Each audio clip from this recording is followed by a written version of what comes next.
ಜಿಲ್ಲೆಯ ಗ್ರಾಮೀಣ ಪ್ರದೇಶದ ತುಂಡು ಭೂಮಿಯಲ್ಲಿ ಜನಸಾಮಾನ್ಯರು ಮನೆ ಕಟ್ಟಿಕೊಳ್ಳಲು ತೊಡಕಾಗಿರುವಂತಹ ಎನ್ಎ ಮತ್ತು ಇ ಸ್ವತ್ತು ಕೈಬಿಡುವಂತೆ ಆಗ್ರಹಿಸಿ ಜಿಲ್ಲಾ ದಿವಂಗತ ಡಿ ದೇವರಾಜ್ ಅರಸು ವಿಚಾರ ವೇದಿಕೆ ಅಧ್ಯಕ್ಷ ಅನಂತ್ ನಾಯ್ಕ್ ಹೆಗ್ಗಾರ್ ಒತ್ತಾಯಿಸಿದರು. ಹೊನ್ನಾವರ ಪಟ್ಟಣದ ನಾಮಧಾರಿ ವಿದ್ಯಾರ್ಥಿ ನಿಲಯದಲ್ಲಿ ನಡೆದ ಪತ್ರಿಕಾಗೋಷ್ಠಿಯಲ್ಲಿ ಮಾತನಾಡಿ, ಜಿಲ್ಲೆಯ ಶೇಕಡಾ 80% ಭೂಪ್ರದೇಶ ಅರಣ್ಯ ಭೂಮಿಯಾಗಿರುವ ಜೊತೆಗೆ ಹೆಚ್ಚಿನದು ತುಂಡು ಭೂಮಿಯ ರೈತರಿಂದಲೇ ಗುಡ್ಡಗಾಡು ಜಿಲ್ಲೆಯಾಗಿದೆ.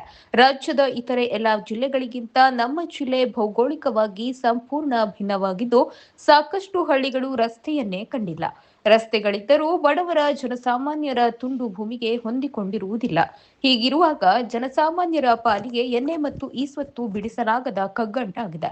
ಆದ್ದರಿಂದ ಬಡವರು ತುಂಡು ಭೂಮಿ ರೈತರು ಮನೆ ನಿರ್ಮಿಸಿಕೊಳ್ಳುವಲ್ಲಿ ತೊಡಕಾಗಿರುವುದರಿಂದ ಮುಕ್ತಿ ನೀಡಬೇಕೆಂದು ಸಾರ್ವಜನಿಕವಾಗಿ ಆಗ್ರಹಿಸಿ ಮುಖ್ಯಮಂತ್ರಿಗಳಿಗೆ, ವಸತಿ ಸಚಿವರಿಗೆ ಹಾಗೂ ಜಿಲ್ಲಾಧಿಕಾರಿಗಳಿಗೆ ಲಿಖಿತ ಮನವಿ ನೀಡಲಾಗುವುದೆಂದು ತಿಳಿಸಿದರು.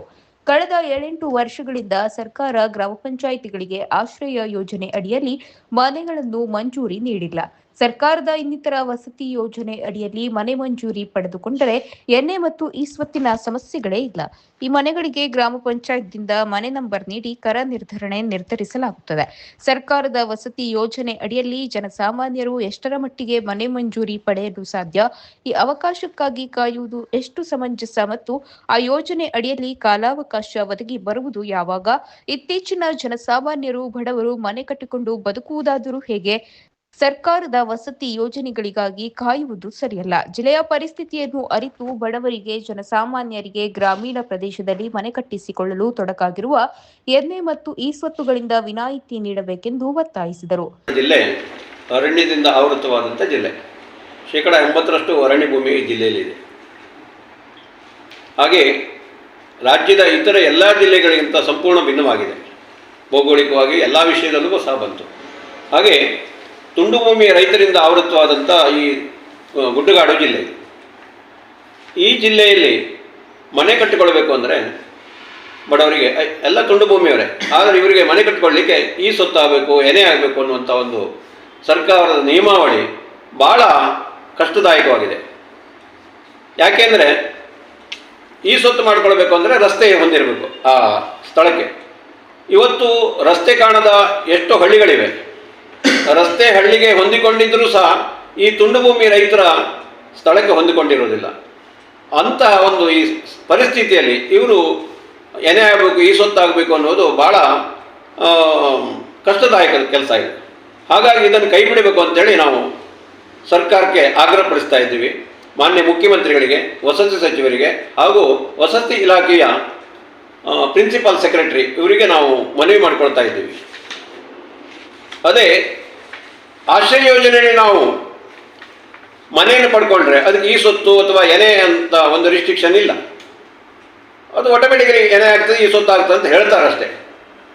ಆದರೆ ಕಳೆದ 7-8 ವರ್ಷಗಳಿಂದ ಪಂಚಾಯತ್ಗಳಿಗಾಗಲಿ ಸರ್ಕಾರದ ಯಾವುದೇ ಆಶ್ರಯ ಯೋಜನೆ, ಇನ್ನಿತರ ವಸತಿ ಯೋಜನೆ ಅಡಿಯಲ್ಲಿ ಯಾವುದೇ ಮನೆಗಳ ಮಂಜೂರಿ ಆಗಲಿಲ್ಲ.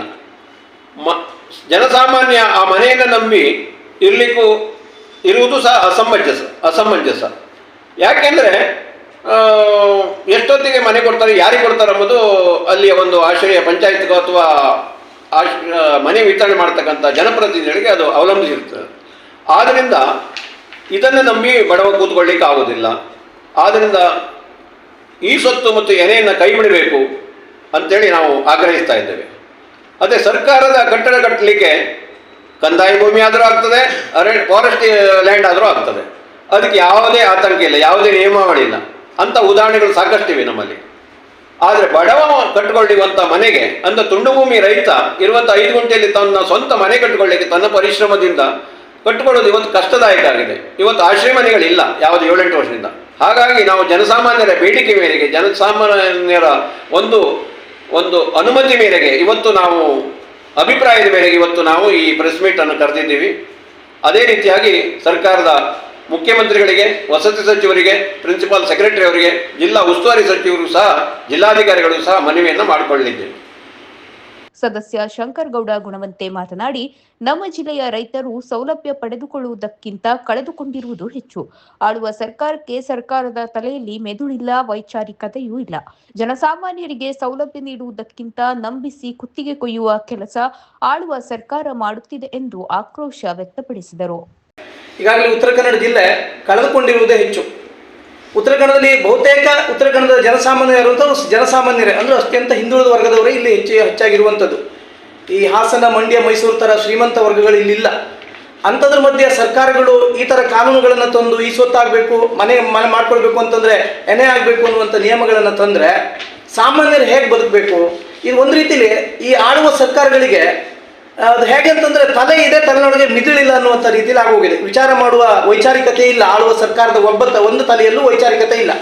ಇದು ಹೇಗಿದೆ ಈ ಕತೆ ಅಂತಂದರೆ, ನಮ್ಮ ಈ ಗ್ರಾಮೀಣ ಭಾಗದಲ್ಲಿ ಈ ಗಡಿ ಪೂಜೆ ಅಂತ ಮಾಡ್ತಾರೆ.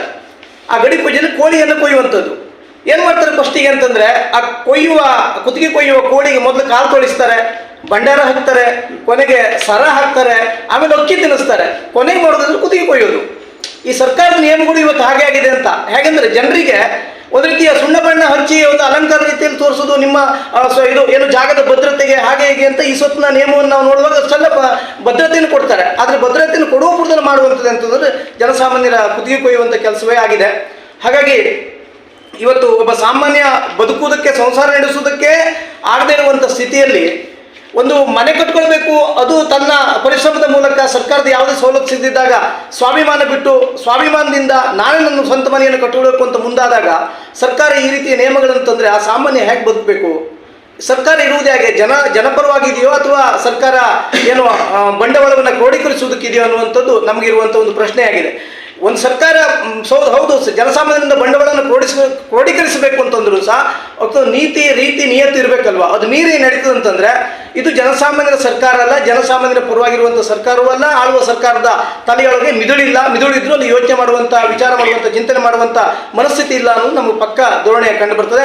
ಹಾಗಾಗಿ ನಾವು ಮತ್ತೊಮ್ಮೆ ಈ ಮೂಲಕ ಒತ್ತಾಯಿಸೋದೇನು ಅಂತಂದರೆ, ಈ ಸಾಮಾನ್ಯನಿಗೆ ಮನೆ ಕಟ್ಟಿಕೊಳ್ಳುವುದಕ್ಕೆ ಅಡ್ಡಿಯಾದಂಥ ಈ ಸ್ವತ್ತು ಏನೇನೋ ಅನ್ನುವಂಥ ನಿಯಮವನ್ನು ತೆಗೆದುಹಾಕಬೇಕು.